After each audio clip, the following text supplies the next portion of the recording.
Handa na ba ang inyong mga puso para sa isang kwentong susubok sa inyong pananaw tungkol sa pag-ibig at kataksilan? Samahan ninyo akong muli, ang inyong lingkod, sa isa na namang paglalakbay na puno ng damdamin. Sabi nila, ang isang tahanan ay pundasyon ng mga pangarap. Ngunit paano kung ang tahanang buong akala mo'y paraiso ay isa palang hawlang ginto na itinayo sa pundasyon ng mga kasinungalingan? Ating pakinggan ang kwento ni Liwayway Soliman at ang lason na unti-unting sisira sa kanyang perpektong larawan. Ang bawat sulok ng mansyon ng mga Montenegro ay nagliliwanag. Mayroong isang espesyal na kislap sa mga mamahaling muebles. Isang kakaibang kinang sa mga kristal na palamuti sa dingding na sumasabay sa himig ng isang malamyos na awitin mula sa lumang plaka. Para kay Liwayway Soliman Montenegro, ang araw na ito ay hindi lang isang ordinaryong araw. Ito ang kanilang ika-7 anibersaryo. Isang matamis na ngiti ang sumilay sa kanyang mga labi habang maingat niyang inaayos ang huling piraso ng tsokolate sa ibabaw ng cake na siya mismo ang gumawa. 7 taon. 7 taon ng pagmamahal, pag-aaruga, at 7 taon ng pagiging perpektong asawa para sa lalaking kanyang pinakamamahal, si Alab Montenegro. Napatingin siya sa kanilang wedding portrait na nakasabit sa pader. Si Alab, sa kanyang barong, ay napakakisig. At siya, sa kanyang puting bestida, ay parang reyna. Naalala pa niya ang pangako ni Alab sa harap ng dambana. Ikaw ang aking umaga, Liwayway, ang aking liwanag hanggang sa huling sandali. At tinupad niya iyon. Si Alab ay isang perpektong asawa, maalaga, matagumpay, at higit sa lahat, tapat. Iyon ang kanyang buong akala. Biglang tumunog ang kanyang telepono. Nakarehistro ang pangalan ni Mahalina Rivas. Si Mahalina, isang sikat na modelo, ay isa sa mga naging malapit niyang kaibigan sa alta sosyedad. Hello, Halina? Masayang bati ni Liwayway. Liway, happy anniversary sa inyo ni Alab! Ang masiglang tugon mula sa kabilang linya. Nako, sigurado akong may grand surprise na naman si Alab para sa'yo. Napakaswerte mo talaga. You have the perfect husband, the perfect life. Nakakainggit. Isang sinserong tawa ang kumawala kay Liwayway. Salamat, Halina. Actually, ako ang naghanda ng sorpresa para sa kanya ngayon. Isang simpleng dinner lang dito sa bahay. Kahit na, ang sweet pa rin. Sige na, friend. Enjoy your special night. I know it will be perfect. Deserve mo yan. Salamat ulit. Mag-iingat ka, sabi ni Liwayway bago ibaba ang tawag. Napakabait talaga ni Mahalina sa isip-isip niya. Isang tunay na kaibigan. Ilang sandali pa. Isang busina mula sa gate ang kanyang narinig. Hindi pa iyon si Alab. Masyado pang maaga. Isang delivery man na may hawak na isang simpleng brown envelope ang sumalubong sa kasambahay. Ma'am Liwayway, may nagpadala po para sa inyo. Sabi ng katulong, iniabot sa kanya ang sobre. Walang pangalan ng nagpadala. Walang kahit anong marka. Sa halip na logo ng kumpanya, isang maliit na salita lang ang nakasulat kamay sa likod para malaman mo ang totoo.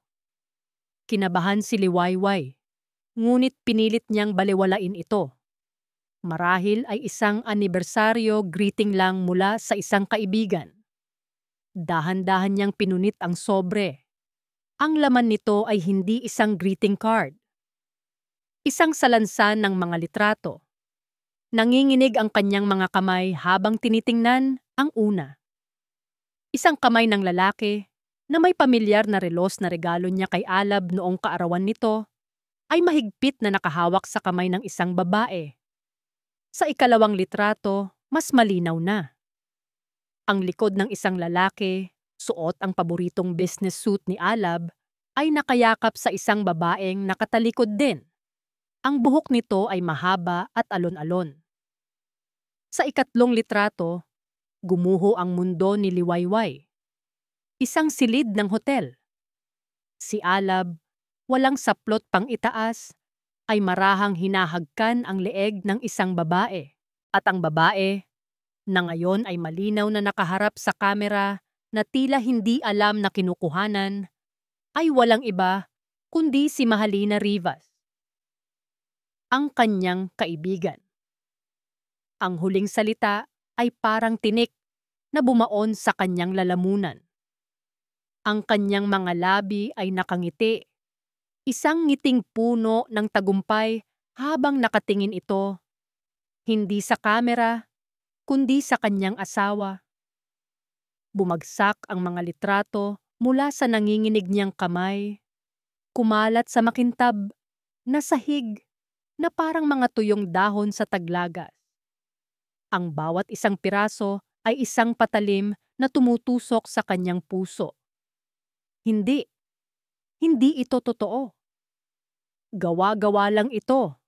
Bulong niya sa sarili. Pilit na hinahanap ang anumang ebidensya ng pagiging peke. In-edit lang ito. Pakigustong sumira sa amin. Ngunit habang pinupulot niya ang isang litrato, nakita niya ang isang maliit na detalye na sumira sa lahat ng kanyang pagtanggi. Isang maliit na nunal sa balikat ni Alab. Isang nunal na siya lang ang nakakaalam. Isang nunal na madalas niyang hinahagkan tuwing umaga. Totoo ito. Lahat ng ito ay totoo. Ang masayang himig mula sa plaka ay tila naging isang nakakabinging ingay.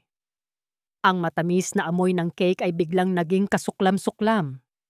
Ang buong mansyon, na kanina lang, ay simbolo ng kanilang paraiso, ay biglang naging isang malamig at malawak na kulungan. Nag-flashback sa isip niya ang tawag ni Mahalina. Napakaswerte mo talaga. Deserve mo yan. Bawat salita ay parang lason. Bawat tawa ay isang pangungutya. Gaano katagal na siyang pinagtatawanan sa kanyang likuran.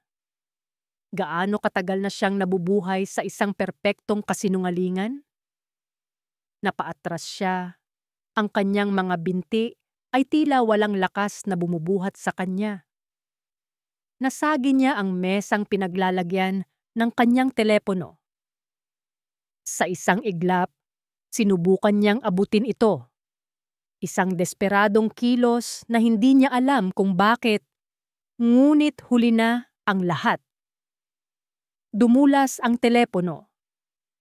Sa slow motion, nasaksihan niya ang pagbagsak nito sa sahig na gawa sa marmol.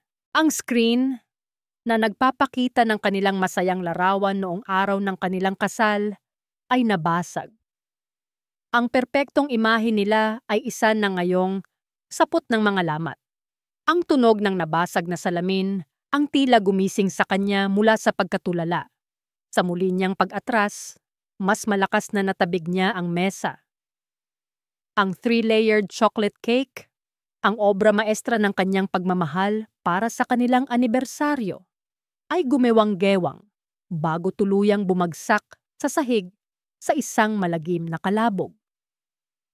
Ang puting icing ay humalo sa itim na tsokolate, isang perpektong gulo sa sahig, isang perpektong simbolo ng kanyang nawasak na buhay.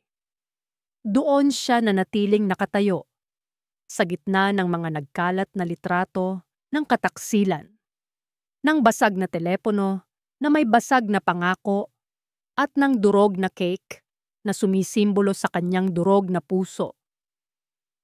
Wala ng mga luha. Tanging isang malamig, nakakabinging kawalan. Kasabay noon, narinig niya ang pagpihit ng susi sa pinto. Bumukas ito. Pumasok si Alab.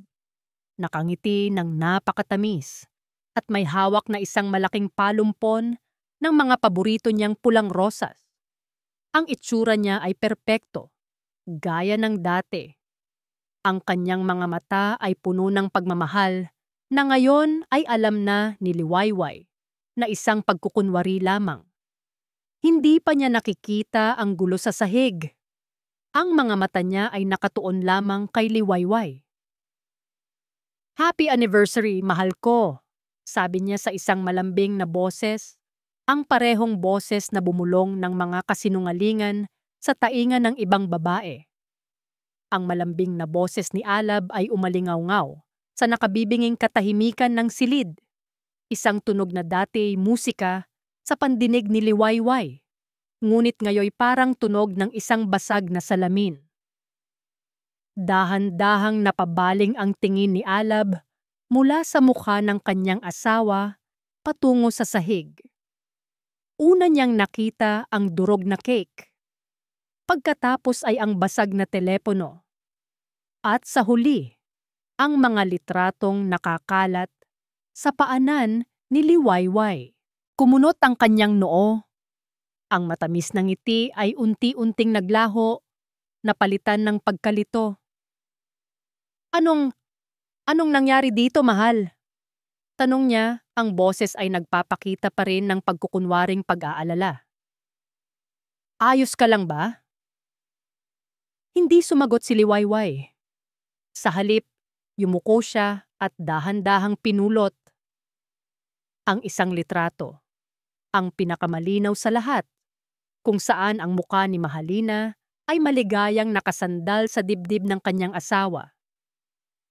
Bawat hakbang niya palapit kay Alab ay parang isang mabigat na paglalakbay sa ibabaw ng mga bubog. Ang dating pagmamahal sa kanyang mga mata ay napalitan ng isang malamig at basag na tingin. Tumigil siya sa mismong harapan ni Alab, itinaas ang kamay, at sa isang mabilis ngunit puno ng panggigigil na kilos, inihagis niya ang mga litrato sa dibdib nito. "Ipaliwanag mo yan," sabi niya. Ang boses ay garalgal at halos hindi na niya makilala. Nagulat si Alab. Napatingin siya sa mga litratong kumalat sa kanyang paanan. At sa isang iglap, isang bahagyang kislap ng pagkataranta ang gumuhit sa kanyang mga mata. Ngunit kasing bilis din itong nawala. Napalitan ng isang kalmadong pagkukunwari. Dinampot niya ang isang litrato at tinitigan ito. Isang maikling tawa ang kumawala sa kanya. Isang tawang pilit at walang an-anumang saya. "Ano ka ba, Liway? Saan mo nakuha ang basurang to? Photoshop to halata naman. May gusto lang manira sa atin dahil sa wakas, masaya at matagumpay tayo." Sinubukan niyang hawakan ang braso ni Liwayway. Ngunit mabilis itong umiwas na para bang siya ay isang apoy na nakapapaso. "Huwag mo akong hawakan," mariin niyang sabi. "Mahal," ulit ni Alab. Ang boses ay mas malumanay na. Ginagamit ang tono na alam niyang kahinaan ni Liwayway. "Kilala mo ako. Hindi ko magagawa sa'yo to. Ikaw lang ang mahal ko. Huwag kang maniwala sa mga gawa-gawang kwento. Huwag kang magpadala sa selos." Selos. Ang salitang iyon ay parang sampal. Gusto siyang gawing kontrabida sa sarili niyang trahedya. Gusto siyang gawing baliw, ngunit hindi na siya ang dating Liwayway na bulag sa pag-ibig. Ang sakit ay nagbigay sa kanya ng kakaibang linaw. "Ang nunal, Alab," sabi niya. Ang boses ay hindi na nanginginig. Ito'y matatag at puno ng pinal na katotohanan. "Ang nunal sa kaliwang balikat mo. Sabihin mo sa akin, Photoshop din ba yon?" Natigilan si Alab. Ang kanyang bibig ay bahagyang bumuka. Walang salitang lumabas. Ang kanyang mga mata ay nagpabalik-balik sa muka ni Liwayway at sa mga litrato. Ang maskara ay nagsimulang magkaroon ng lamat. Wala na siyang maisip na kasinungalingan. At sa sandaling iyon, nakita ni Liwayway ang pagbabago. Nagdilim ang anyo ni Alab. Ang pagkukunwaring pag-aalala sa kanyang mga mata ay naglaho at ang lumitaw ay isang bagay na nakakakilabot, isang malamig na galit at pagkasuklam. Ang lalaking pinakamamahal niya ay nawala at ang kaharap niya ngayon ay isang estranghero. Oo, sabi niya sa wakas, ang boses ay malamig at walang emosyon. Totoo yan. At ano ngayon? Ang simpleng pag-amin na yon ay mas masakit pa sa libu-libong kasinungalingan. Ano ngayon?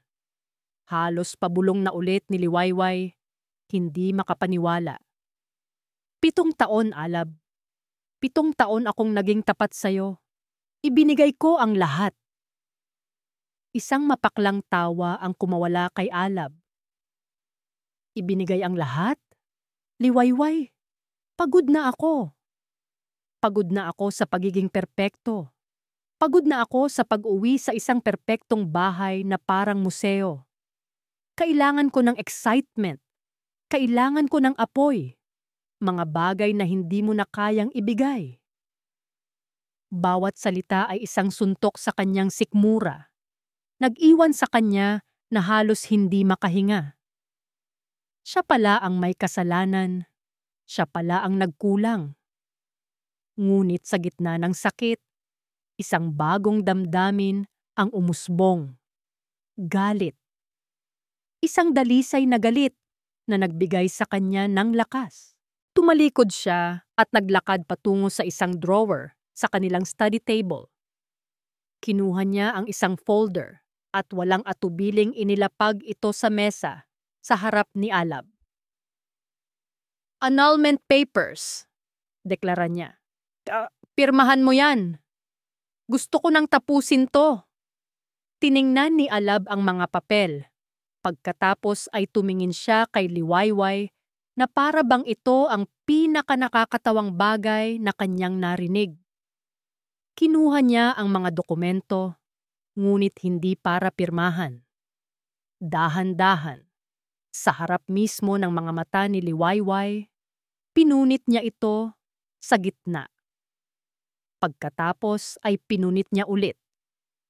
At ulit.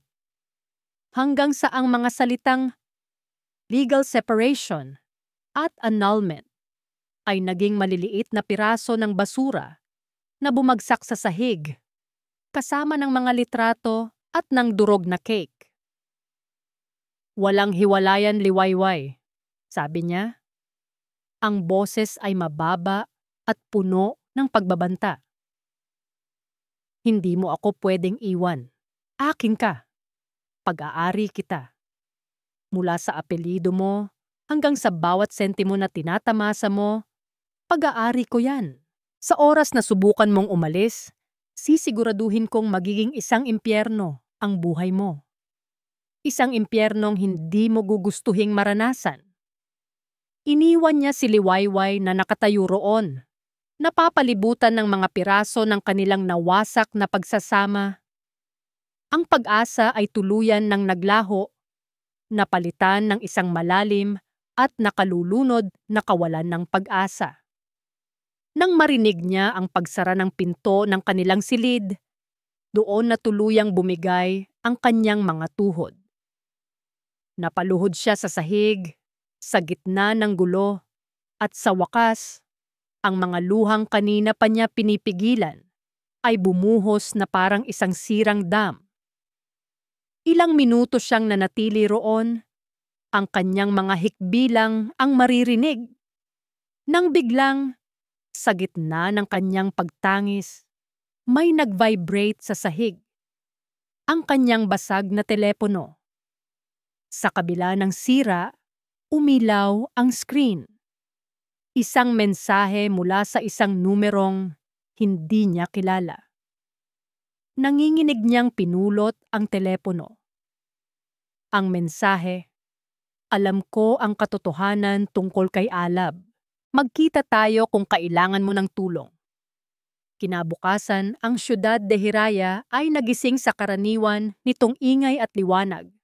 Ngunit para kay Liwayway, ang buong paligid ay nababalot ng kulay abo. Magdamag siyang hindi natulog, ang kanyang isip ay isang magulong larangan ng digmaan na puno ng sakit, galit, at ngayon, isang maliit na kislap ng pag-aalinlangan dahil sa misteryosong text message. Paulit-ulit niyang binasa ang mga salita. Alam ko ang katotohanan tungkol kay Alab. Magkita tayo kung kailangan mo ng tulong. Sino ito? Isang kaibigan? Isang kaaway? O baka naman isang patibong nagawa ni Alab para lalo siyang subukin? Ang kanyang tiwala ay nadurog na, at ang bawat anino ay tila may dalang panganib. Ngunit sa kabilang banda, ano pa ba ang mawawala sa kanya? Nasa pinakailalim na siya. Ang pag-asa, gaano man kaliit, ay isang bagay na hindi niya kayang basta na lang talikuran. Nagreply siya. Sino ka? Saan? Ang sagot ay mabilis. Isang kaibigan. Kanlungan Cafe, 10 a.m. Kanlungan Cafe. Ang lugar na iyon ay pamilyar sa kanya. Isang maliit at tahimik na kapihan na malayo sa mga lugar na madalas puntahan ng alta sosyedad.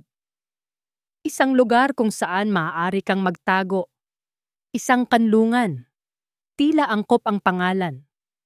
Sa huling lakas ng loob na natitira, nagdesisyon siya. Pagdating niya sa Kanlungan Cafe, ang amoy ng bagong timplang kape at ang malumanay na jazz music ay bahagyang nagpakalma sa kanyang nagwawalang damdamin. Pinili niya ang isang mesa sa pinakasulok kung saan tanaw niya ang lahat ng papasok. Eksaktong 10:00, bumukas ang pinto. Pumasok ang isang lalaking matangkad, nakasuot ng simpleng polo shirt at maong. Ang kanyang tindig ay kalmado at may isang pamilyaridad sa kanyang muka na hindi agad matukoy ni Liwayway. Nang magtama ang kanilang mga mata, doon niya nakilala. Amihan Salcedo, isang dating kaibigan mula sa kolehiyo. Hindi sila naging masyadong malapit. Ngunit alam niyang isa si Amihan sa mga pinakamatalino at pinakatahimik sa kanilang batch. Isang negosyante na may sariling investment firm, ngunit mas piniling manatiling low profile. Lumapit si Amihan sa kanyang mesa. Liwayway, bati niya. Ang boses ay magalang at walang anumang pahiwatig ng paghuhusga. Salamat sa pagpunta mo. Amihan, ganting bati ni Liwayway. Ang kanyang boses ay may halong pagtataka at pag-iingat. Ikaw pala. Paano? Bakit? Umupo si Amihan sa tapat niya. Walang paligoy-ligoy, Liway. Matagal ko nang alam ang tungkol kay Alab at Mahalina. Nakita ko sila ng ilang beses at alam kong hindi lang iyon ang problema. Ang direktang pag-amin ni Amihan ay parang isang malamig na tubig na ibinuhos sa kanya. Bakit hindi mo sinabi sa akin? Tanong niya, hindi maiwasang magkaroon ng bahid ng paninisi sa kanyang tono. Isang malungkot na ngiti ang gumuhit sa labi ni Amihan. Paano? Sasabihin kong, Liway, niloloko ka ng asawa mo. Maniniwala ka ba sa akin? O iisipin mong gusto ko lang sirain ang perpekto ninyong pagsasama? Kailangan mo itong makita sa sarili mong mga mata. Tumama sa kanya ang katotohanan sa mga salitang iyon. Tama si Amihan. Kahit sino pa ang nagsabi, hindi siya maniniwala noon. Kailangan niya ng ebidensya. Hindi ko na alam ang gagawin ko, Ami. Pag-amin ni Liwayway, ang lakas na ipinakita niya kagabi ay unti-unting nawawala. Ayaw niya akong pakawalan. Tinakot niya ako. Alam ko, sagot ni amihan. Kaya ako nandito. Hindi ka nag-iisa sa laban na to. Kumuha siya ng isang calling card mula sa kanyang wallet at iniabot ito kay Liwayway. Attorney Rowena de Guzman. Isa siya sa pinakamagaling na annulment at corporate lawyer sa bansa. Matapang, matalino, at higit sa lahat babae siya. Maiintindihan ka niya. Kinausap ko na siya. Hinihintay ka na niya. Isang oras ang lumipas. At si Liwayway ay nasa loob na ng isang modernong opisina. Kaharap ang isang babaeng may matalas na tingin at pursigidong aura. Si Attorney de Guzman ay hindi nag-aksaya ng panahon. Pinakinggan niya ang buong kwento ni Liwayway nang walang anumang komento. Adultery. Malinaw yan. Ang mga litrato ay matibay na ebidensya, sabi ng abogada. Psychological incapacity. Pwede rin nating gamitin. Ang kanyang pagiging narcissist at manipulative ay sapat na basehan. Ngunit ang pagbabanta niya na gagawing impyerno ang buhay mo, iyon ang mas nakakabahala. Tumingin si Attorney de Guzman sa mga dokumentong dinala ni Liwayway, mga financial statement na ibinibigay sa kanya ni Alab kada taon para pirmahan. Sabi mo, pinamamahalaan niya ang lahat ng ari-arian na minana mo sa iyong mga magulang? Tumango si Liwayway. Oo, buo ang tiwala ko sa kanya. Kinuha ng abogada ang isang calculator at nagsimulang busisiin ang mga numero. Ilang minuto siyang tahimik. Ang kanyang mga mata ay mabilis na gumagalaw sa bawat linya ng dokumento. Pagkatapos, huminga siya ng malalim at tumingin ng diretso kay Liwayway. Ang kanyang ekspresyon ay seryoso. Mrs. Montenegro, Liwayway, pagtatama niya. Sa tingin ko, ang problema mo ay hindi lang tungkol sa pagtataksil. Anong ibig mong sabihin? Ang mga numerong ito hindi nagtutugma, sabi ni Atty. Woody de Atoguggoy. De Guzman, itinuturo ang ilang mga entry sa papel. May mga investment dito na nakalistang nalugi, ngunit base sa aking kaalaman, ang mga kumpanyang iyon ay kumita ng malaki noong mga taong nakasaad dito. May mga miscellaneous expenses na umaabot sa milyon-milyon na walang malinaw na resibo. May mga property na ibinenta sa napakababang halaga sa mga kumpanyang Teka. Kinuha ng abogada ang kanyang laptop at mabilis na nag-type. Ilang sandali pa, nanlaki ang kanyang mga mata.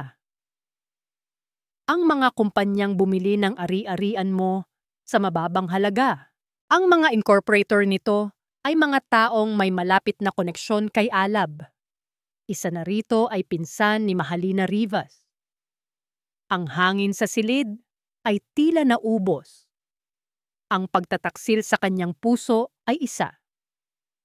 Ngunit ang pagtataksil sa tiwalang ipinagkaloob ng kanyang mga yumaong magulang, iyon ay isang sugat na mas malalim at mas masakit. Hindi lang siya niloko ni Alab bilang asawa. Ninakawan siya nito. Hindi lang niya ako niloko, bulong ni Liwayway, ang kanyang mga kamao ay naikuyom. Ninakawan niya ang pamilya ko. Tumango si Attorney de Guzman. Kaya ayaw kanyang pakawalan. Dahil kapag naghiwalay kayo at sinimulan na ang hatian ng ari-arian, mabubunyag ang lahat ng ito. Makukulong siya, Liwayway. At gagawin niya ang lahat para hindi mangyari yon. Sa sandaling iyon, naunawaan ni Liwayway ang lahat. Ito ay hindi na lamang isang simpleng kaso ng annulment. Ito ay hindi na lamang tungkol sa isang pusong sinugatan. Ito ay isang digmaan, Isang digmaan para sa kanyang kalayaan, para sa kanyang karapatan, at para sa hustisya para sa kanyang pamilya. Ang takot na naramdaman niya kagabi ay napalitan ng isang nag-aapoy na determinasyon. Tumingin siya sa mata ni Attorney de Guzman. Ano ang kailangan nating gawin? Isang maliit na ngiti ang sumilay sa labi ng abogada. Ang tanong liwayway ay hindi kung ano ang gagawin natin. Ang tanong ay, handa ka na ba? Dahil ang laban na ito ay magiging marumi. Hindi siya magdadalawang isip na sirain ka. Handa ka na bang lumaban? Ang katahimikan sa loob ng marangyang opisina ni Alab Montenegro ay nabasag ng malakas na kalabog. Ang mamahaling paperweight na gawa sa kristal ay nagkaluray-luray sa pagtama nito sa pader. Isang testamento sa nag-aalab na galit ng taong bumato nito. Walang hiya! Sigaw ni Alab. Ang kanyang mukha ay nababalot ng poot. Hinawakan niya ang summon mula sa korte na nakapatong sa kanyang lamesang gawa sa mahogany at kinuyumos ito sa kanyang palad. Talagang itutuloy niya ito? Pagkatapos ng lahat ng ibinigay ko sa kanya, ganito ang igaganti niya sa akin. Para kay Alab, ang mundo ay isang malaking chessboard at siya ang hari. Lahat ng tao sa paligid niya ay mga pawn lamang, mga pirasong ginagalaw niya para sa kanyang sariling kapakanan.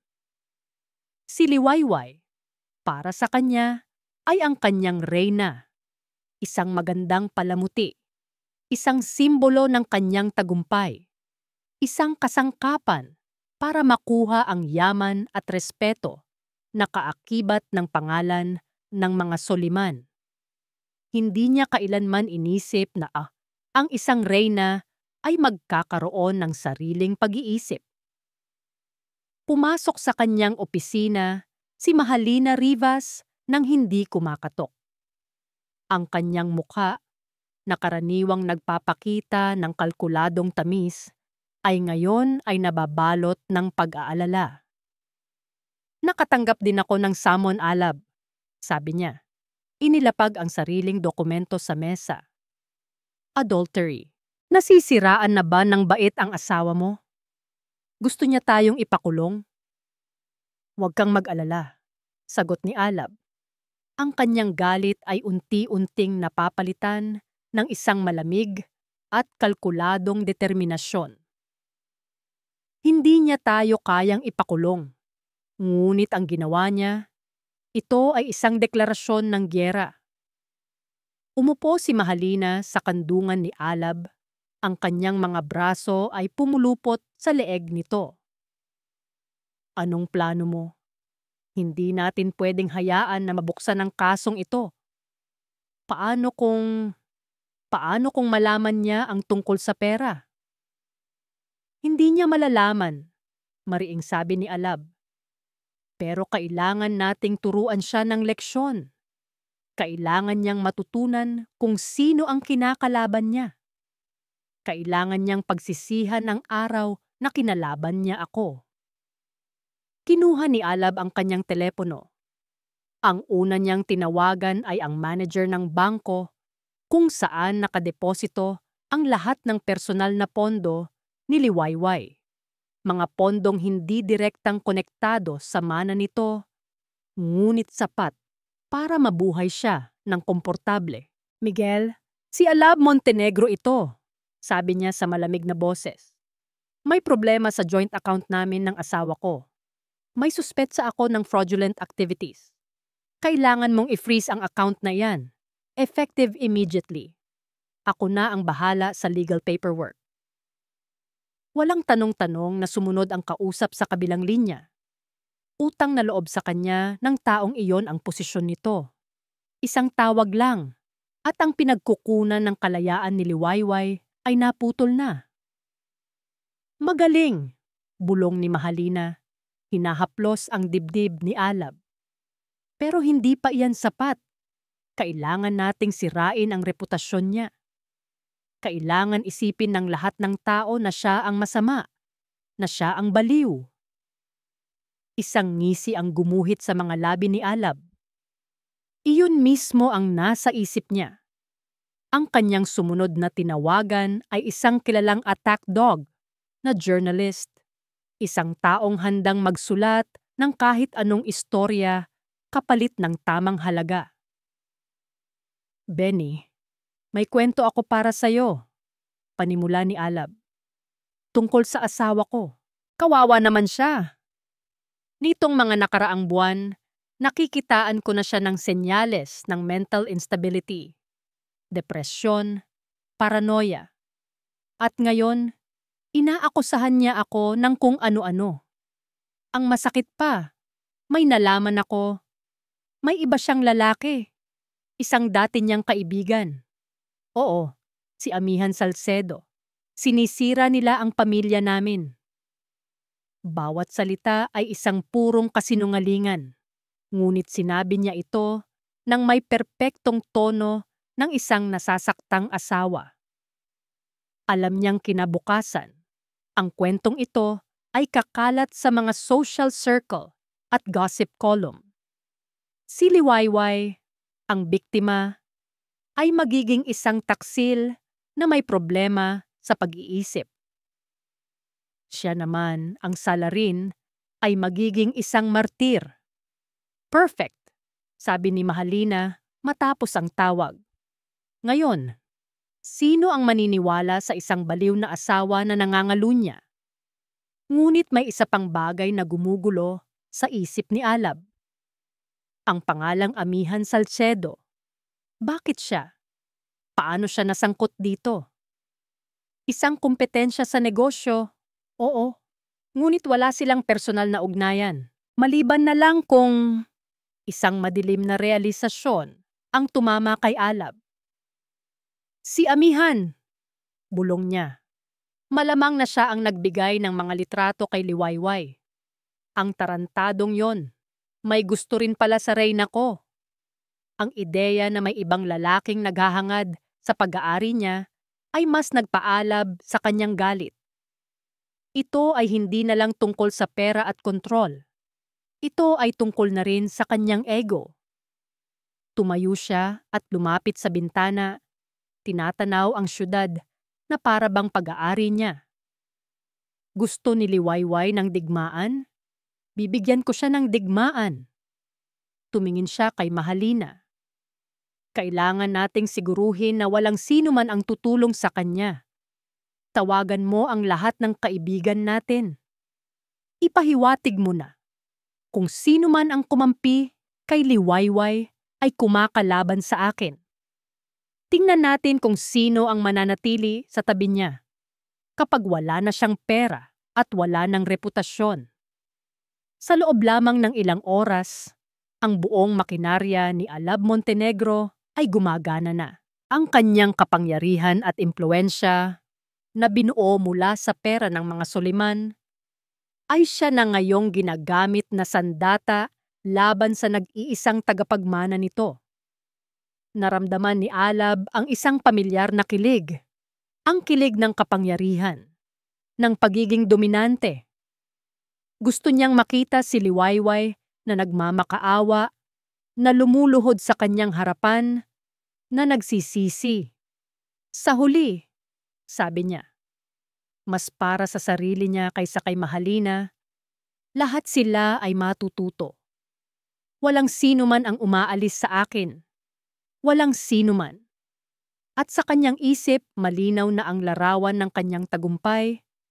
Si Liwayway, nag-iisa, sira ang pangalan, at walang pera. Napipilitang bumalik sa kanya, hindi dahil sa pag-ibig, kundi dahil wala na itong ibang pagpipilian. Iyon, para sa kanya, ang pinakamatamis na uri ng paghihigante. Ang mga sumunod na araw ay isang bangungot para kay Liwayway. Ang mga haligi ng kanyang mundo ay isa-isang gumuho sa ilalim ng walang awang pag-atake ni Alab. Una, ang kanyang bank account. Nang sinubukan niyang mag-withdraw ng pera para sa mga paunang bayarin sa legal, isang malamig na mensahe ang sumalubong sa kanya sa ATM. Transaction cannot be processed. Nang tumawag siya sa bangko, ang dating magiliw na manager na personal niyang kakilala ay naging mailap at hindi maipaliwanag kung bakit na-freeze ang kanyang account. Binabanggit lamang ang internal policies. Alam na niya kung sino ang may kagagawan. Sunod, ang kanyang mga kaibigan. Ang mga teleponong dati laging tumatawag para mga musta ay biglang natahimik. Ang mga babaeng dati nakikipagtawanan sa kanya sa mga mamahaling salo-salo ay iniiwasan ang kanyang tingin. Ang mas masakit, nagsimulang kumalat ang lason. Narinig mo ba? Si Liwayway daw, may problema sa pag-iisip. Ang sabi, siya pa ang may ibang lalaki kaya nagkakagulo sila ni Alab. Ang mga tsismis na pinalakas ng artikulong isinulat ng bayarang mamamahayag ay mabilis na kumalat. Siya, na siyang biktima, ay naging kontrabida. Siya, na niloko, ang siyang pinagmukhang masama. Ang bawat bulong ay isang karayom. Ang bawat mapanghusgang tingin ay isang sampal. Isang hapon, pagod mula sa pakikipag-usap sa kanyang abogado at halos wala nang makain, napaupo si Liwayway sa isang bangko sa labas ng gusali ng bangko. Pakiramdam niya ay pasan niya ang buong mundo. Tinalikuran na siya ng lahat. Wala siyang pera. Wala siyang kakampi. Nag-iisa siya. Ang determinasyong naramdaman niya sa opisina ni Atoy Ataye de Guzman ay unti-unting nauupos, napapalitan ng isang pamilyar na damdamin, kawalan ng pag-asa. Baka tama si Alab. Baka ito na nga ang impyernong ipinangako niya. Nang malapit na siyang bumigay sa pag-iyak, isang pamilyar na kotse ang huminto sa kanyang tapat. Bumaba si Amihan Salcedo. Ang kanyang muka ay puno ng hindi maipintang pag-aalala. Liway, sabi niya sa mahinahong boses. Kanina pa kita hinahanap. Halika na. Hindi na siya nagtanong kung saan sila pupunta. Wala na siyang lakas para doon. Sumakay siya sa kotse. At sa unang pagkakataon, sa loob ng maraming araw, naramdaman niyang may isang taong hindi tumalikod sa kanya. Dinala siya ni Amihan pabalik sa Kanlungan Cafe. Doon sa parehong mesa kung saan nagsimula ang kanyang paglaban, ipinagtimpla siya nito ng mainit na tsokolate. Narinig ko ang tungkol sa bank account mo at sa mga kumakalat na balita, sabi ni Amihan. Gawa iyon lahat ni Alab. Tumango si Liwayway. Walang ganang humigop sa kanyang inumin. Alam ko, nagtagumpay siya, Ami. Sinira niya ako. Hindi, mariing sabi ni Amihan. Ang kanyang kalmadong disposisyon ay napalitan ng isang matinding sinseridad. Hindi kanya sisirain. Hindi habang nandito ako. May inilabas si Amihan mula sa kanyang briefcase, isang makapal na folder. Ibinukas niya ito sa mesa. Hindi ako tumigil sa pag-iimbestiga simula nang makausap kita. Ang mga ito, turo niya sa mga dokumento, ay mga kopya ng mga bank transfer, mga deed of sale, mga paunang ebidensya na magpapatunay na inililipat ni Alab ang pera mo sa mga dummy account. Hindi ito sapat para sa korte, pero sapat ito para malaman natin kung saan magsisimula. Napatingin si Liwayway sa mga papel. Pagkatapos ay sa muka ni Amihan. Ang kanyang pagtataka ay mas malalim pa kaysa sa kanyang pasasalamat. Paano mo nakuha ang lahat ng ito, Ami? Bakit mo ginagawa ito? Hindi tayo ganun kalapit noon. May utang na loob ba ako sa'yo na hindi ko alam? Huminga ng malalim si Amihan. Tila nag-iipon ng lakas ng loob para sa isang bagay na matagal na niyang itinatago. Wala kang utang na loob sa akin, Liway. Ako ang may atraso sa'yo dahil sa aking pananahimik noon. Kumunot ang noo ni Liwayway. Anong ibig mong sabihin?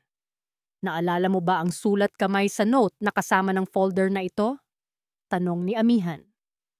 Tumango si Liwayway. Ihambing mo, sabi ni Amihan. Inilabas ang isang maliit na kapirasong papel mula sa kanyang bulsa. Ito ang note na kasama ng mga litratong ipinadala sa kanya. Para malaman mo ang totoo. Parehong-pareho ang sulat.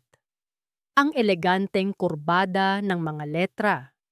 Ang paraan ng pagkakasulat ng letrang T. Ang paghinga ni Liwayway ay tila tumigil. Ang lahat ng piraso ng palaisipan ay biglang nag-ugnay-ugnay.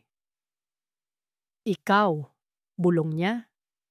Ang kanyang mga mata ay nanlalaki sa pagkabigla. Ikaw ang nagpadala ng mga litrato. Hindi umiwas ng tingin si Amihan. Sa kanyang mga mata, nakita ni Liwayway ang isang halo ng pagsisisi at determinasyon. Oo, Liway. Ako nga. Bakit? Dahil matagal ko nang alam ang tunay na kulay ni Alab. Pag-amin ni Amihan. Mayroon kaming isang business deal noon. Nakita ko kung paano niya niloko ang isang maliit na investor para lang makuha ang gusto niya. Walang awa. Walang konsensya. Sinimulan ko siyang imbestigahan ng palihim at doon ko natuklasan ang relasyon niya kay Mahalina. Noong una, ayokong makialam. Buhay ninyo yan. Ngunit isang gabi, nakita ko sila sa isang restaurant. Narinig ko silang nag-uusap. Nagtatawanan sila habang pinag-uusapan kung paano kanila napapaniwala. Kung paano nila pinaplano na kunin ang lahat mula sa'yo. Isang malamig na kilabot ang gumapang sa likod ni Liwayway. Hindi ko na kaya pang manahimik. Pagpapatuloy ni Amihan, ang kanyang boses ay puno ng damdamin. Hindi ko kayang panoorin na unti-unti nilang sinisira ang isang mabuting tao. Kaya ipinadala ko ang mga litrato. Kailangan mong malaman ang totoo mula sa ebidensya, hindi mula sa sabi-sabi. Napatingin si Liwayway kay Amihan. Isang bagong pag-unawa ang nabubuo sa kanyang isip. Ang taong kaharap niya ay hindi lang isang simpleng kaibigan na nag-aalok ng tulong. Siya pala ang kanyang lihim na tagapagbantay, isang aninong gumagalaw para protektahan siya kahit hindi niya alam. Ang lahat ng kilos nito, ang text message, ang pagpapakilala sa abogado, ang walang sawang suporta, ay hindi nagkataon lamang. Lahat ay may dahilan. Salamat, Ami, sabi ni Liwayway. At sa pagkakataong ito, ang mga luhang pumatak mula sa kanyang mga mata ay hindi na luha ng sakit, kundi luha ng matinding pasasalamat. Hindi na siya nag-iisa. Tumingin si Amihan sa labas ng bintana, sa papalubog na araw. Sabi ng pangalan mo, Liwayway, ibig sabihin ay bukang liwayway o dapit umaga. Hindi ko hahayaan na ang liwanag ng isang magandang umaga ay habambuhay na takpan ng isang madilim na bagyo ng kasinungalingan. Ang revelasyon ni Amihan ay nagsilbing apoy na muling nagpaalab sa nanlalamig ng determinasyon ni Liwayway. Hindi na siya biktima na naghihintay na lamang ng kanyang kahihinatnan. Isa na siyang mandirigma na may isang tapat at maaasahang kakampi. Ang bigat sa kanyang dibdib ay bahagyang gumaan. Alam na hindi na niya dinadala ang pasanin ng mag-isa. Ang Kanlungan Cafe ay naging kanilang headquarters. Sa tulong pinansyal mula kay Amihan, na iginiit niyang isang pautang lamang na babayaran ni Liwayway kapag nanalo na siya sa kaso, nagawa nilang upahan ang serbisyo ng isang mahusay na private investigator. Sila, kasama si Attorney De Guzman, ay bumuo ng isang maliit ngunit matatag na pangkat na may iisang layunin. Ang ibagsak si Alab Montenegro gamit ang batas. Gabi-gabi, pagkatapos ng mga konsultasyon sa abogado, magkasamang sinusuri ni Liwayway at Amihan ang mga dokumentong nakakalap nila. Ang mesa sa sulok ng kapihan ay napupuno ng mga bank statement, corporate paper, at mga litrato mula sa surveillance. Sa gitna ng mga numero at legal na termino, isang tahimik na ugnayan ang nabuo sa pagitan nila. Hindi ito romantiko, kundi isang ugnayan ng malalim na pag-unawa at respeto.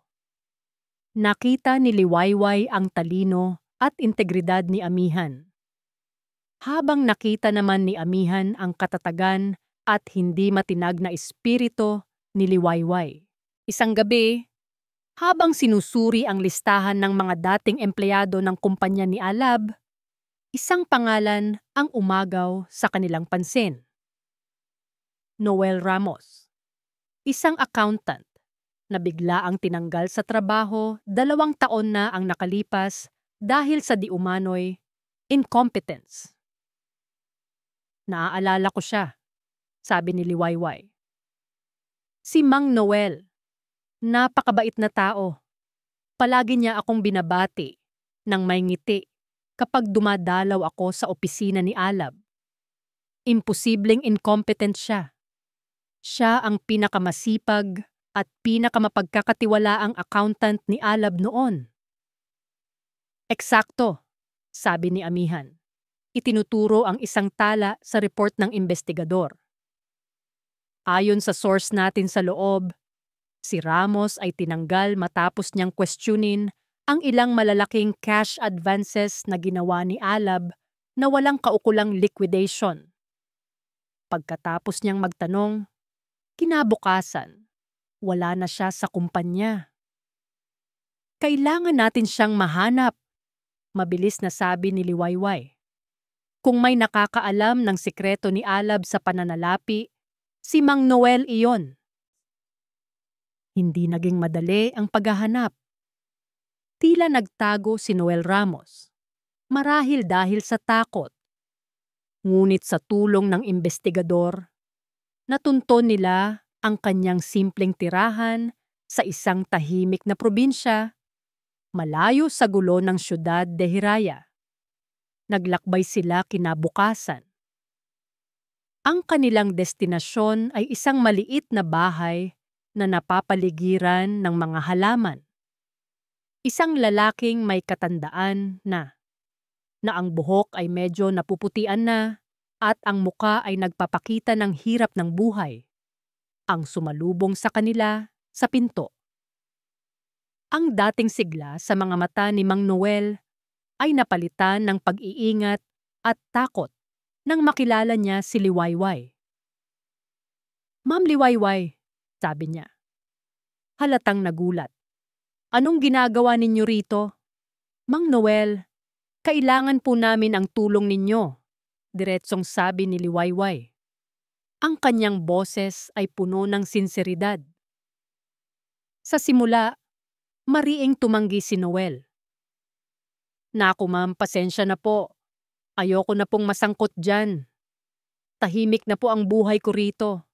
Mapanganib na tao si Sir Alab. Alam ko po, malumanay na sagot ni Liwayway. Alam na alam ko po kung gaano siya kapanganib. Mang Noel, hindi lang po ito para sa akin. Ninakawan niya ako. Pero ang mas masakit, dinungisan niya ang pangalan ng aking mga magulang na buong tiwalang ipinagkatiwala sa kanya ang lahat. Ang perang iyon ay hindi lang para sa akin, kundi para sana sa mga pundasyong tinutulungan ng aming pamilya. Hindi ko po hahayaan na manalo siya. Ikinuwento ni Liwayway ang lahat, ang pagtataksil, ang mga paninira, ang pagnanakaw. Habang nagsasalita siya, nakita niya ang unti-unting pagbabago sa ekspresyon ni Noel mula sa takot patungo sa awa at sa huli, sa galit. Ang galit ng isang matuwid na taong pinilit na manahimik. Lahat ng sinabi ko noon, totoo. Bulong ni Noel, ang kanyang mga kamao ay naikuyom. Nakita ko ang mga pekeng report. Nakita ko ang paglipat ng pera. Tinangka kong kausapin siya, pero tinakot niya ako. Sinabi niyang, sisirain niya ang buhay ko at ng pamilya ko kung hindi ako mananahimik. Tumingin si Amihan kay Noel. Hindi ka na nag-iisa ngayon, Mang Noel. Nasa likod mo kami. Poprotektahan ka namin. Ang kailangan lang namin ay ang katotohanan. Ilang sandali ng katahimikan ang namayani. Tila tinitimbang ni Noel ang kanyang takot laban sa kanyang konsensya. Sa wakas, tumayo siya at pumasok sa isang maliit na silid. Pagbalik niya, may dala siyang isang luma, ngunit maayos na briefcase. Binuksan niya ito. Sa loob, sa ilalim ng mga lumang damit, ay isang itim na external hard drive. Hindi ako tanga, sabi ni Noel. Ang kanyang boses ay mayroon ng bagong tatag. Bago ako umalis, kinopya ko ang lahat. Ang totoong mga financial record. Ang black book, kung tawagin niya. Nandito lahat, ma'am. Bawat transaksyon, bawat kasinungalingan. Iniabot niya ang hard drive kay Liwayway. Ang maliit na bagay na iyon ay hindi lang basta isang storage device. Ito ang susi. Ito ang bomba na sasabog sa lahat ng kasinungalingan ni Alab. Habang hawak ni Liwayway ang hard drive, isang pakiramdam ng napakalaking pag-asa ang bumalot sa kanya. Sa unang pagkakataon, naramdaman niyang mayroon na silang tunay na panlaban. Hindi na sila nangangapa sa dilim. Sa kanilang pag-alis, isang tawag ang natanggap ni Amihan mula sa kanyang kontak sa loob ng kumpanya ni Alab. Ang kanyang mukha ay biglang naging seryoso. Anong problema? Tanong ni Liwayway. May nakapagsabi kay Alab, sabi ni Amihan. Ang kanyang mga mata ay nagpapakita ng pagkaapura. Nalaman niyang kinontak natin si Noel Ramos. Alam na niyang hawak natin ang ebidensya. Isang malamig na kaba ang naramdaman ni Liwayway. Alam niya na ang isang hayop na nasusukol ay ang pinakamapanganib sa lahat. At si Alab, na ngayon ay nasa sulok, ay tiyak na gagawa ng isang bagay na desperado at brutal. Ang balita na alam na ni Alab ang tungkol kay Noel Ramos ay nagdala ng isang mabigat na tensyon sa hangin. Ang maliit na tagumpay na naramdaman ni Liwayway ay agad na napalitan ng isang masamang pangitain.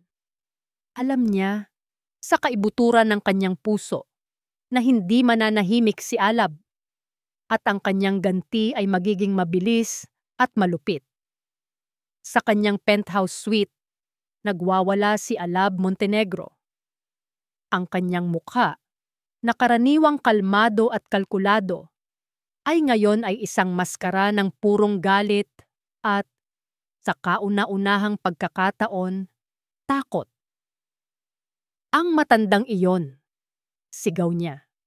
Ibinabato ang isang baso ng alak sa pader. Paanong nalaman nila ang tungkol sa kanya? Paanong nahawakan nila ang ebidensya? Kumalma ka, Alab, sabi ni Mahalina. kahit na ang sarili niyang boses ay may bahid ng panginginig. Hindi pa tapos ang laban. Kailangan lang nating mag-isip. Mag-isip? Tumawa si Alab ng mapakla. Nasa kanila na ang lahat, Halina. Ang Black Book. Kapag nakarating iyon sa korte, hindi lang annulment ang kahaharapin natin, kundi kasong kriminal, estafa, tax evasion, money laundering. Mabubulok tayo sa kulungan. Ang realidad ng kanilang sitwasyon ay tumama sa kanila na parang isang track. Ang laro ay biglang naging totoo. Ang kanilang mga maliliit na panloloko ay naging isang malaking krimen na may mabigat na parusa. Sa gitna ng kanyang pagpapanik, isang ideya ang biglang pumasok sa isip ni Alab. Isang ideyang napakadilim, napakadesperado, at napakasama, na kahit si Mahalina ay natigilan nang marinig ito. Kung hindi natin kayang talunin siya sa katotohanan, bulong ni Alab, ang kanyang mga mata ay nagliliyab sa isang baliw na kislap. Tatalunin natin siya sa isang mas malaking kasinungalingan. Kung gusto niyang maglaro ng marumi, ipapakita ko sa kanya kung paano maglaro ang isang halimaw. Ang plano ay simple, ngunit napakatalino sa kasamaan nito. Si Liwayway ay aktibong bahagi ng isang charity foundation na itinatag ng kanyang mga magulang, ang Soliman Foundation, na tumutulong sa mga batang ulila. Bilang isa sa mga board member, may access siya sa mga account nito, bagamat limitado at laging nangangailangan ng co-signature. Ngunit alam ni Alab na ang pangalan ni Liwayway ay sapat na para magtanim ng duda. Gamit ang kanyang mga koneksyon at kakayahan sa teknolohiya, si Alab at ang isang bayarang hacker ay gumawa ng isang pekeng trail ng transaksyon. Mula sa isang offshore account, naglipat sila ng malaking halaga sa isang bagong account na lihim nilang binuksan sa ilalim ng isang pangalan na may pagkakahawig sa pangalan ni Liwayway, sapat na para magdulot ng kalituhan. Pagkatapos, gumawa sila ng mga pekeng dokumento, mga email at digital na pirma na nagpapakita na si Liwayway ang nag-utos ng paglilipat ng pondo mula sa Soliman Foundation patungo sa offshore account na iyon. Isang perpektong pagkakasala ng malversation of funds. Upang gawing mas kapani-paniwala, inutusan ni Mahalina ang isang pinsan niya na magsuot ng disguise, wig at malaking salamin at pumunta sa isang bangko sa ibang syudad para mag-withdraw ng maliit na halaga mula sa pekeng account. Siguradong makukunan ito ng CCTV. Isang Liwayway Soliman na kumukuha ng pera mula sa isang questionableng account. Ang huling hakbang, isang anonymous tip sa National Bureau of Investigation. 2 araw pagkatapos nilang makuha ang hard drive, habang si Liwayway at Atty. De Guzman ay nasa gitna ng paghahanda ng kanilang kaso, bumukas ang pinto ng opisina. Pumasok ang 2 lalaking nakasuot ng barong. Liwayway Soliman Montenegro, tanong ng isa. Ang kanyang boses ay formal at walang emosyon. Ako nga po, sagot ni Liwayway. Nagtataka. Kami po ay mula sa NBI. Mayroon po kaming warrant of arrest para sa inyo. Ang mundo ni Liwayway ay huminto sa pag-ikot. Warrant of arrest? Para saan? Ito ay may kinalaman sa reklamong malversation of funds mula sa Soliman Foundation. Paliwanag ng ahente. Tila isang masamang biro. Ang pundasyong itinatag ng kanyang mga magulang? Ang pundasyong inalagaan niya at minahal? Siya, na ninakawan ay ngayon ang inaakusahan bilang magnanakaw. Walang nagawa si Atty. De Guzman kundi ang samahan ang kanyang kliyente. Habang inilalabas si Liwayway mula sa gusali, isang grupo ng mga reporter ang naghihintay na sa labas. Mga flash ng kamera, mga tanong na ibinabato na parang mga bato. Totoo po bang ninakawan ninyo ang sarili ninyong foundation? Mrs. Montenegro, anong masasabi ninyo sa mga akusasyon? Ito pala ang plano ni Alab. Hindi lang siya basta sinira. Dinurog siya nito sa paraang pinakamasakit. Ginamit nito ang legasya ng kanyang mga magulang laban sa kanya. Dinala siya sa NBI headquarters para sa interogasyon. Ang bawat tanong ay isang patibong. Ang bawat ebidensyang ipinakita, ang mga pekeng email, ang pekeng bank statement, ang malabong larawan ng isang babaeng kamukha niya sa CCTV ay nagtuturo sa kanya. Isang perpektong krimen. Ilang oras ang lumipas, sa loob ng isang malamig na holding cell, dinalaw siya ni Alab. Ang kanyang muka ay nagpapakita ng isang pekeng awa at lungkot.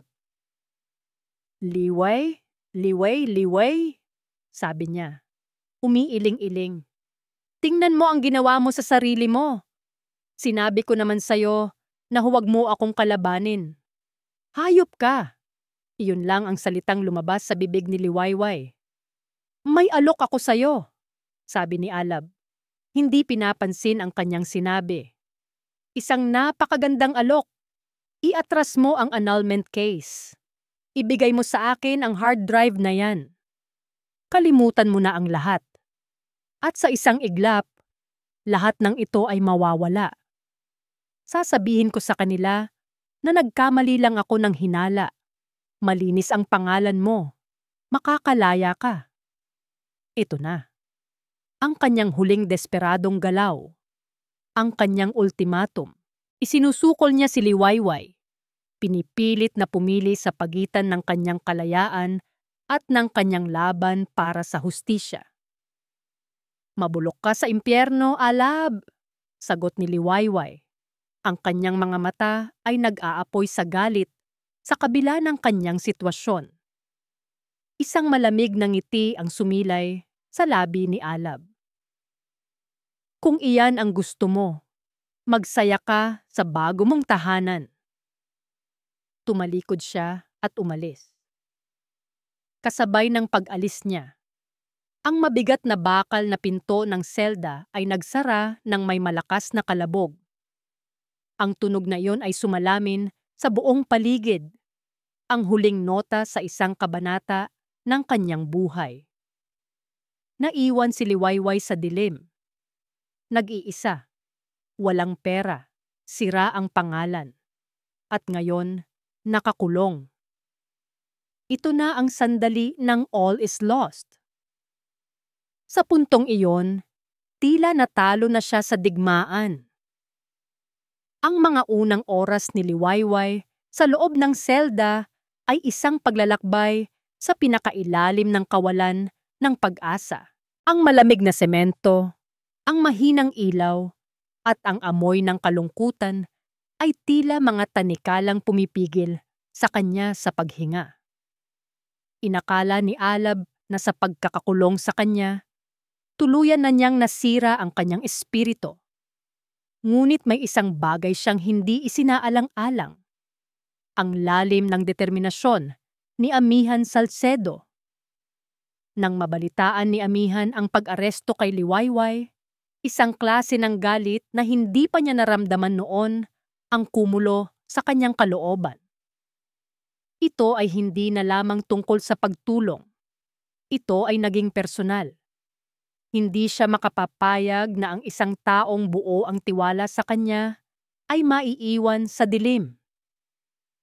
"Hindi tayo pwedeng sumuko," mariing sabi ni Amihan kay Atty. De Guzman sa opisina nito. Ang abogado, bagamat nababahala, ay nanatiling kalmado at propesyonal. Ang ebidensya nila, kahit peke, ay mukhang kapani-paniwala sa unang tingin, sabi ni Atty. De Guzman. Ang kailangan natin ay isang matibay na kontraebidensya. Isang bagay na hindi nila mapapasubalian. Kailangan nating sirain ang kanilang kwento, piraso bawat piraso. Nagsimula ang isang karera laban sa oras. Habang si Liwayway ay nagtitiis sa loob ng kulungan, si Amihan at ang pangkat ni Atty. De Guzman ay nagtrabaho ng walang tigil. Ginamit ni Amihan ang lahat ng kanyang yaman at koneksyon. Hindi nag-atubili, nagastusin ang anumang halaga para sa kalayaan ni Liwayway. Nag-hire siya ng pinakamahuhusay na forensic accountant at cybercrime investigator. Ang susi ay nasa transaksyon, sabi ni Amihan. Nakaturo sa mga pekeng dokumento. Walang perpektong krimen. Laging may naiiwan na bakas. Ang kanilang unang tagumpay ay dumating mula sa mga forensic accountant. Natuklasan nila na ang offshore account na ginamit para simulan ang pekeng transaksyon ay hindi isang lumang account, kundi isang bagong-bago, ginawa lamang 3 araw bago ang di umano'y krimen. At ang nagbukas nito ay isang shell corporation na, pagkatapos ng malalim na paghuhukay, ay naitrace pabalik sa isang business associate ni Alab. Maganda ito, sabi ni Atty. De Guzman. Ngunit hindi pa rin sapat. Kailangan nating patunayan na hindi si Liwayway ang nasa CCTV. Iyon ang pinakamalaking hamon. Ang video ay malabo at ang babae ay sadyang nagtago sa likod ng malaking salamin at sombrero. Dito pumasok ang galing ng cybercrime unit na inupahan ni Amihan. Ginamit nila ang pinakabagong software para i-enhance ang video frame by frame. Ngunit ang kalidad ay masyadong mababa para sa facial recognition. Kung hindi natin makikilala ang muka, baka may iba tayong makita, sabi ni Amihan. Ang kanyang isip ay tumatakbo ng mabilis. I-analyze ninyo ang lahat. Ang suot niya, ang kilos niya, kahit ano. Nagbuhos sila ng maraming oras sa panunood ng paulit-ulit na clip. At doon, sa isang iglap, isang maliit na detalye ang napansin ng pinakabatang miyembro ng team. Sandali, sabi ng analyst. Itinuturo ang isang magnified na bahagi ng video sa screen. Tingnan ninyo ang kanyang kanang kamay habang inaabot niya ang pera. Ang kanyang singsing. Ang singsing ay simple lamang, ngunit sa high-definition enhancement, isang maliit na ukit sa gilid nito ang naging bahagyang nakikita. Isang pamilyar na disenyo. Mabilis na nag-isip si Amihan. Saan niya nakita ang singsing na iyon? Bigla, isang alaala ang pumasok sa kanyang isip. Isang business dinner. Ilang buwan na ang nakalipas. Si Mahalina Rivas ay naroon. Suot ang isang damit na nagpapakita ng kanyang mga alahas. At sa kanyang daliri, hanapin ninyo ang lahat ng social media accounts ni Mahalina Rivas, utos ni Amihan. Mga litrato mula sa mga event, mga endorsement, lahat. Ang team ay mabilis na kumilos. Pagkatapos ng ilang minuto, nahanap nila ang kanilang hinahanap. Isang litrato mula sa Instagram ni Mahalina, kuha sa isang charity ball. Nakataas ang kanyang kamay na may hawak na kopitan ng champagne. At sa kanyang daliri, malinaw na nakikita ang singsing. Isang custom-made piece mula sa isang kilalang designer na may eksaktong ukit na nakita nila sa CCTV. Isang ngiti ng tagumpay ang sumilay sa labi ni Atty. De Guzman. Checkmate. Ngunit hindi pa tapos si Amihan. Kailangan nating selyuhan ang kaso, sabi niya. Nasaan ang bangko kung saan kuha ang CCTV? Nang malaman ang lokasyon, agad na nagtungo doon ang mga investigador ni Amihan. Dahil sa tamang koneksyon at legal na pressure, nakuha nila ang access hindi lang sa CCTV sa loob ng bangko, kundi pati na rin sa mga CCTV ng mga katabing establishmento. At doon, sa isang anggulo mula sa isang convenience store sa tapat ng bangko, nakita nila ang jackpot. Ang babaeng nakadisguise, pagkatapos lumabas ng bangko, ay naglakad sa isang eskinita.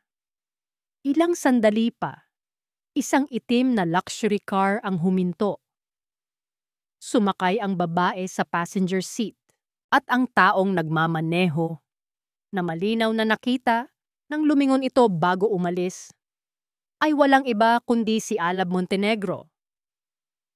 Ang lahat ng ebidensya, ang pinagmulan ng offshore account, ang singsing ni Mahalina, at ang video ni Alab na sinusundo ang impostor, ay binuo sa isang airtight na kaso.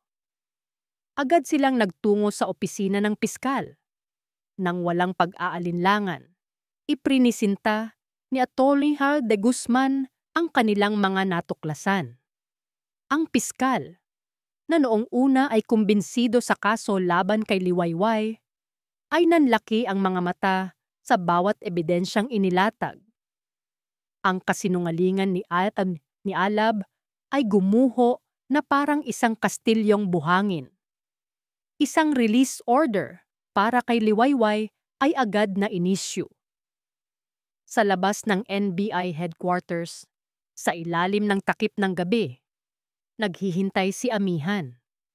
Nang bumukas ang pinto at lumabas si Liwayway, payat ngunit hindi talunan, ang kanyang mga mata ay agad na hinanap si Amihan.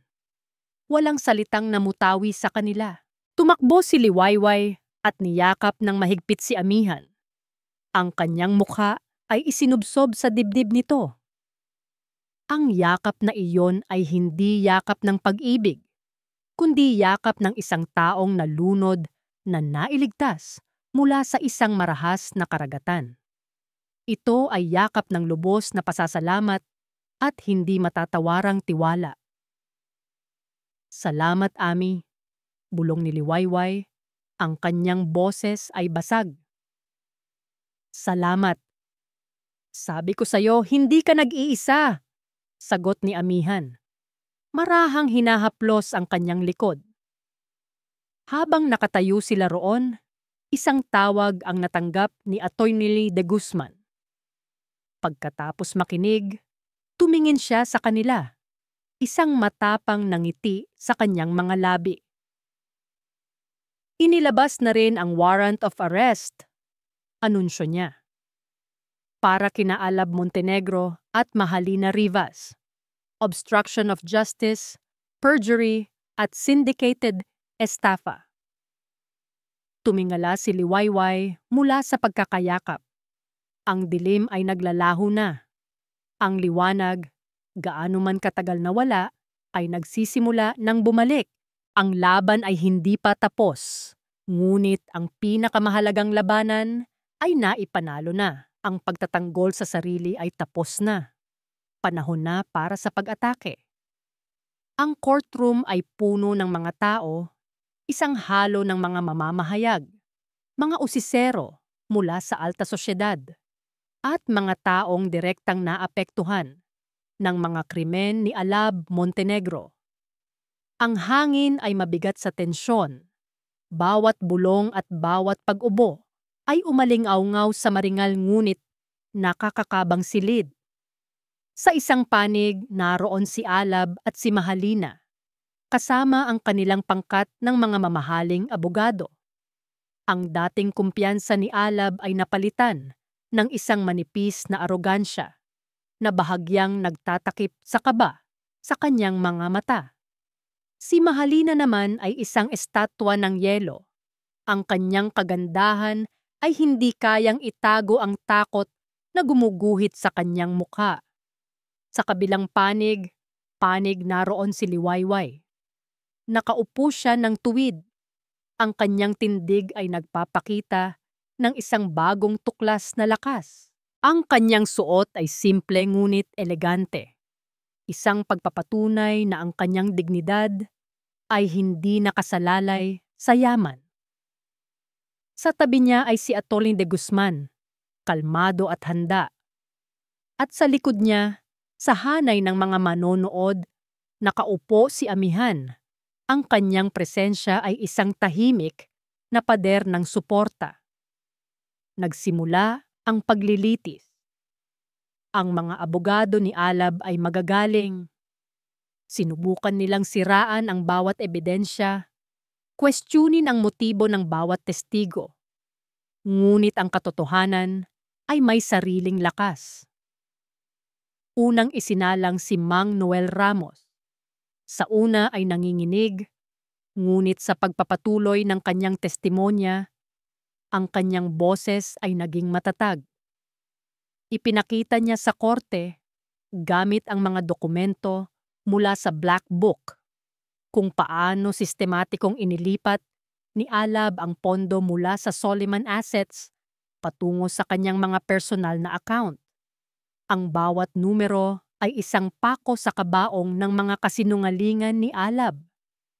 Sumunod ang mga ebidensya mula sa NBI. Ang forensic report na nagpapatunay na ang singsing sa CCTV ay pag-aari ni Mahalina ay ipinakita.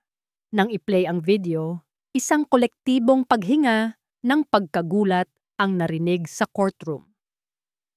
Tumingin ang lahat kay Mahalina na ang muka ay namutla na parang papel. Ang pinakamatinding dagok ay ang ikalawang video, ang kuha mula sa convenience store. Nang lumabas sa malaking screen ang muka ni Alab Montenegro habang sinusundo ang babaeng nakadisguise, ang arogansya sa kanyang muka ay tuluyang gumuho. Ang kanyang maskara ay tuluyan ng natanggal. Inilalantad ang muka ng isang desperadong kriminal. Sa huli, tinawag ang pangalan ni Liwayway Soliman para tumayo sa witness stand. Habang naglalakad siya patungo sa harapan, ang lahat ng mata ay nasa kanya. Dinaanan niya si Alab at sa isang iglap, nagtama ang kanilang mga mata. Sa mga mata ni Alab, nakita niya ang lahat. Galit, pagkasuklam, at isang maliit na bahid ng pagsisisi, hindi para sa ginawa nito sa kanya, kundi para sa katotohanang nahuli ito. Sa mga mata ni Liwayway, wala nang takot, wala nang sakit, tanging isang malamig na determinasyon. Maaari niyo po bang isalaysay sa korteng ito, Mrs. Montenegro, ang inyong naging karanasan sa kamay ng akusado? Tanong ni Atty. Mumanin Adson, Sam ng Atty. De Guzman. Huminga ng malalim si Liwayway. Ang kanyang tingin ay hindi bumitaw kay Alab. Ang lalaking iyan, panimula niya, ang kanyang boses ay malinaw at matatag, ay nangako sa akin ng isang paraiso. Ibinigay niya sa akin ang isang tahanan na puno ng karangyaan, ngunit walang pagmamahal. Ibinigay niya sa akin ang lahat ng material na bagay habang unti-unti niyang ninanakaw ang aking kaluluwa. Isinalaysay niya ang lahat. Ang pagtuklas sa panloloko, ang gabi ng kanilang anibersaryo, ang pananakot, ang pag-freeze sa kanyang bank account, ang mga paninira sa kanyang pangalan, ang pagkakakulong sa kanya. Habang nagsasalita siya, ang kanyang mga salita ay ipininta ang larawan ng isang lalaking sakim sa kapangyarihan, isang narcissist na hindi kayang tanggapin ang pagtanggi. Pero ang pinakamasakit sa lahat, pagpapatuloy niya, ang kanyang boses ay bahagyang nanginig sa emosyon, ngunit nanatiling matatag. ay ang paggamit niya sa pangalan ng aking mga magulang para sirain ako. Ginamit niya ang pundasyong binuo nila mula sa pagmamahal para pagtakpan ang krimen na ginawa niya dahil sa kasakiman. Tumingin siya ng diretso sa mga mata ni Alab. Maaari mong kunin ang pera ko, Alab. Maaari mong siraan ang pangalan ko. Maaari mo akong ikulong. Ngunit may isang bagay kang hindi kailanman makukuha sa akin. Ang aking lakas at ang aking dignidad. Ang mga iyon ay hindi mo pag-aari at hindi mo na kailanman masisira. Pagkatapos ng kanyang testimonya, sumubok ang abogado ni Alab na i-cross-examine siya, nasiraan ang kanyang kredibilidad. Ngunit si Liwayway ay hindi na matinag. Bawat tanong ay sinagot niya ng may katotohanan at tapang. Bawat pagsubok na ipahiya siya ay bumabalik lamang sa akusado. Sa isang punto, hindi na nakapagpigil si Alab. "Sinungaling!" Sigaw niya mula sa kanyang upuan. Tumatayo.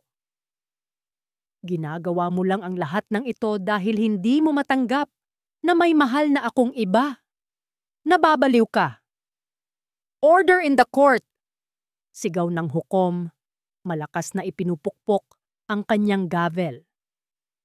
Ngunit ang pagsabog na iyon ay ang huling pako. Ang pagkawala niya ng kontrol, ang kanyang desperadong pag-atake, ay nagpakita lamang sa lahat ng nasa silid ng totoong kulay ng kanyang pagkatao.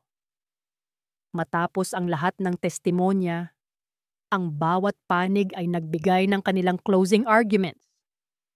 Nang ang lahat ay nasabi na, ang silid ay binalot ng isang mabigat na katahimikan. Ang jury ay umalis para magdelibera. Ang paghihintay ay parang isang walang hanggan. Bawat segundo ay parang isang oras. Si Liwayway ay nakaupo lang. Ang kanyang mga kamay ay magkahawak sa kanyang kandungan. Naramdaman niya ang isang kamay sa kanyang balikat. Si Amihan. Hindi ito nagsalita, ngunit ang init ng kanyang palad ay sapat na. Pagkatapos ng tila isang kawalang hanggan, bumalik ang jury. Ang kanilang mga mukha ay seryoso at hindi mabasa.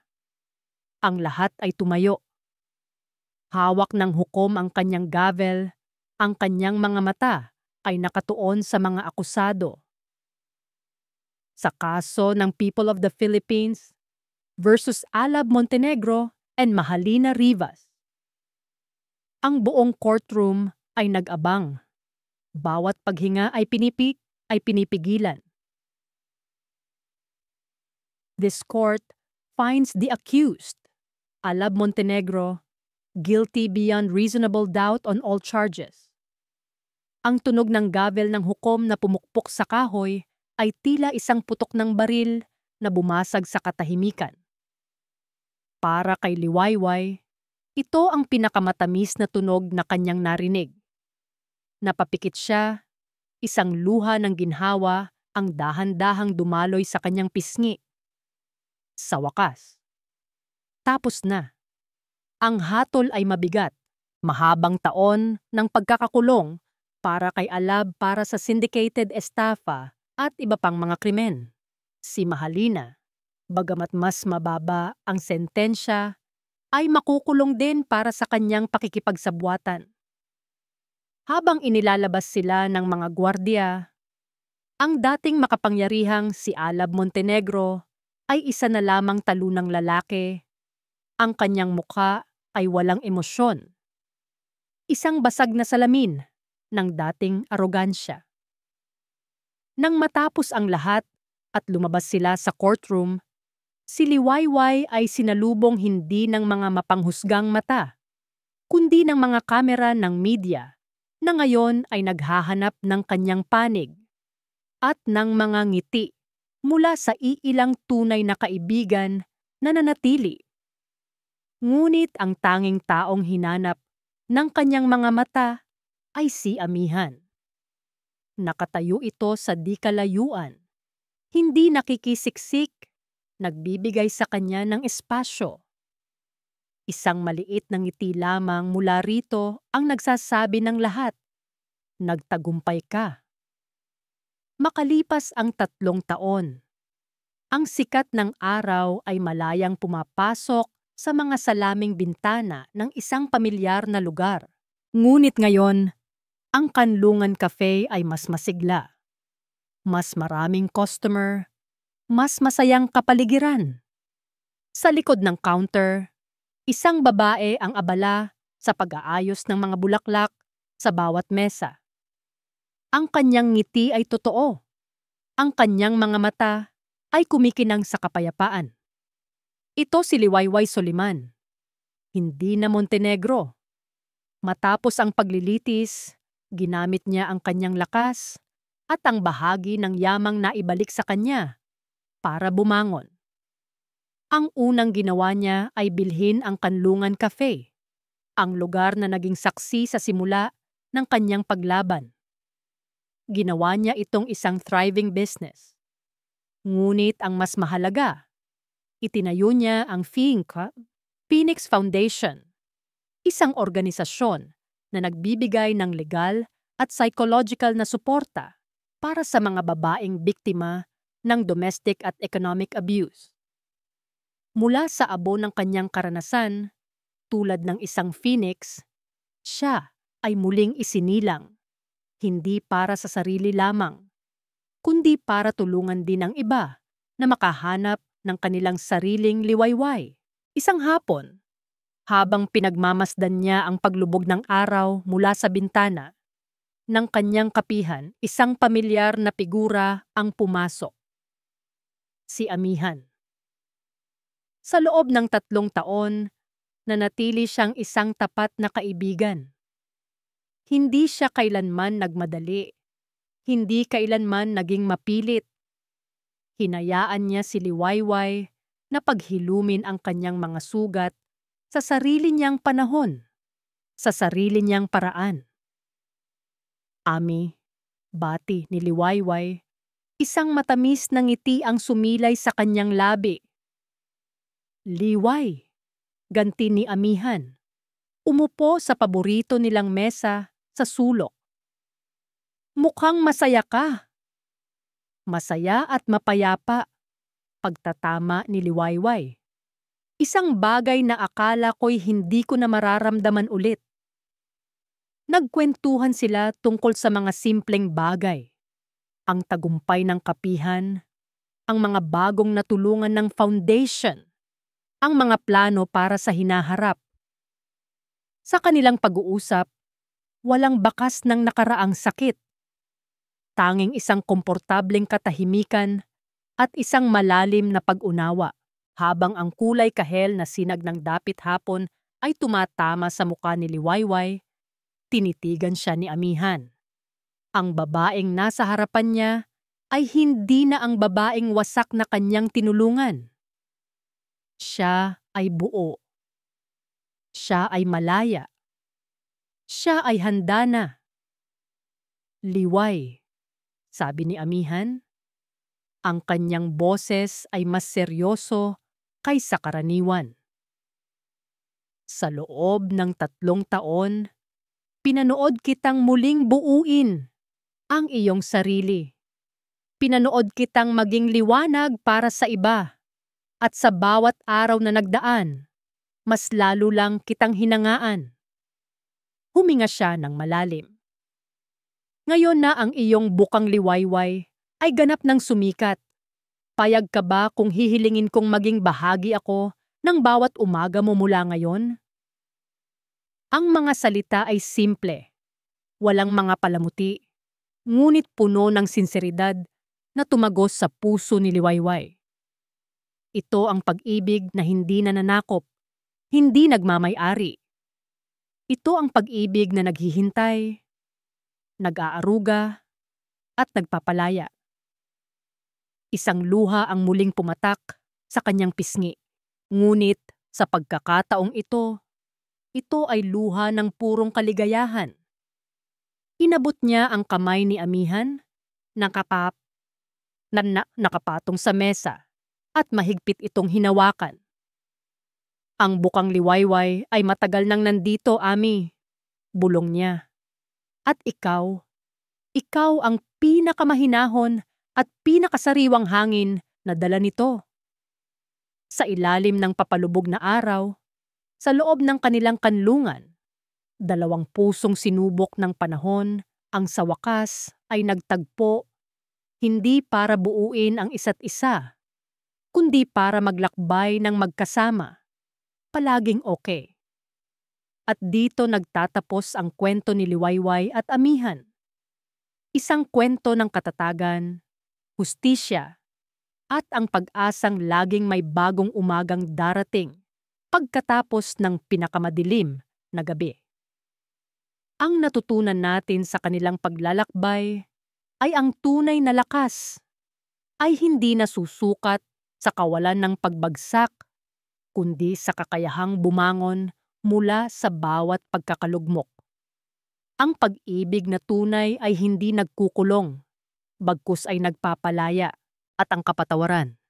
Higit sa lahat ay hindi para sa taong nanakit sa'yo, kundi para sa sarili mo, isang susi para makalaya mula sa tanikal ng nakaraan. Maraming salamat po sa inyong walang sawang pagsubaybay, mga minamahal naming tagapakinig. Sana po ay may napulot kayong aral at inspirasyon sa kwentong ito. Ano po ang masasabi ninyo sa naging kapalaran ni Liwayway? At anong klaseng kwento naman po ang gusto ninyong marinig sa susunod? I-comment nyo lang po sa ibaba. Hindi dito nagtatapos ang ating paglalakbay. Marami pa pong kwentong kasing ganda at mas puno ng aral dito sa aming channel. Kung nagustuhan nyo ang kwentong ito, i-like, i-share sa pamilya at mga kaibigan at mag-subscribe na rin para lagi kayong updated sa mga susunod pa naming kwento. I-click nyo ang notification bell para kayo ang unang makarinig kapag may bago kaming upload. Pagpalain po kayo ng Panginoon, kayo at ang inyong buong pamilya. Hanggang sa muli!